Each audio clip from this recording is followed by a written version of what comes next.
এক সময়ের সবুজ ভরা একটি বন, যেখানে কবুতর আর তার বাচ্চারা সবাই আনন্দে থাকত। তাদের হাসিতে মুখরিত ছিল সেই বন। সবকিছু বেশ ভালোভাবেই চলছিল।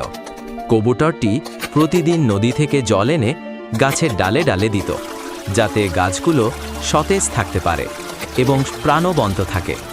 এভাবেই সে প্রকৃতির সেবা করত। কিন্তু হঠাৎ একদিন দুই দুষ্টু ছেলে বনে আগুন জ্বালিয়ে দেয়। কবুতরটা অনেক দূর থেকে ধোঁয়া দেখতে পায়। দেখতে দেখতে সেই আগুন পুরো বনে ছড়িয়ে যায়। ভয়াবহ আগুনে পুড়ে গিয়ে নদীর ধারে হাঁসকে ডেকে বলে। তারপর তারা মিলে ঠোঁটে করে পানি এনে আগুনে ফেলতে থাকে। তারপর কবুতর আর হাঁসটা মিলে হাতির কাছে যায়। এরপর হাতি তার সুরে করে পানি আনে, আর সবাই একসাথে মিলে সেই আগুন নিভিয়ে ফেলে। শেষে বনটা আবার সবুজ হয়ে ওঠে। তারপর তারা সবাই মিলে বনটা রক্ষা পাওয়ায় একসাথে পানিতে গোসল করতে থাকে।